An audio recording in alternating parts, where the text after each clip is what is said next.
Bonjour et bienvenue dans cette nouvelle vidéo. Aujourd'hui, nous aborderons le sujet du servage. Le servage prend vie vers le début du 9e siècle, lors de la déchéance du pouvoir carolingien. Les reines norses et les grands troubles qui en résultent voient l'affirmation des petits seigneurs. En construisant des fortifications, ils sont garants de la protection des habitants sous leur juridiction. C'est alors que le servage naît. En échange de la protection des villageois par le seigneur, ces 10 villageois doivent obéissance au seigneur. Cela se résulte entre autres par l'exploitation des terres au nom de leur seigneur. Le servage est souvent considéré comme de l'esclavage, et ce fut vrai pendant un temps, et surtout pour les autres pays d'Europe, en particulier la région qui verra naître la Russie.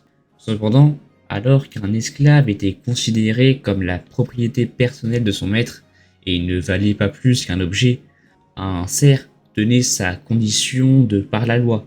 Il pouvait se marier, avoir une vie de famille, participer aux activités communales et même s'affranchir de leurs conditions de serf en échange d'une somme d'argent. Le serf avait cependant quelques obligations. Il ne pouvait pas abandonner la terre qu'il occupait. Le servage était héréditaire, c'est-à-dire que le fils d'un serf devenait serf de facto. Au début du servage, un serf ne pouvait pas non plus épouser une femme d'une autre seigneurie, mais cela sera remplacé avec le temps par une simple cérémonie symbolique. Le servage commencera à décliner vers l'an 1000, où les rois de France, poussés par l'Église, auront tendance à libérer de leurs conditions les serfs sous le domaine royal.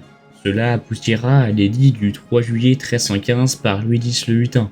Selon le droit de nature, chacun est franc. Cet édit avait pour but de rehausser la situation financière du pays, qui commençait à vaciller de par la guerre contre les Flamands. Cependant, bien que le servage avait été aboli, il fallait tout de même s'acquitter d'une coquette somme d'argent pour pouvoir s'affranchir de sa condition. Cela poussa donc quelques serfs à refuser leur affranchissement, ce qui poussera le roi le 5 juillet de la même année à établir un autre édit qui autorisait le roi à taxer le serf qui refusait de s'affranchir. Cependant, vers le 15e siècle, de par la colonisation, l'esclavage réapparut. Et au 6e siècle, quand la colonisation française commencera, les propriétaires des colonies pratiqueront l'esclavage en dépit de l'édit de 1315.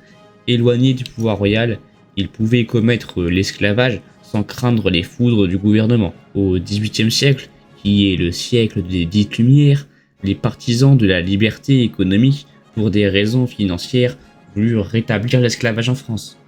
Louis XVI résista et il a même voulu abolir l'esclavage dans le territoire d'outre-mer.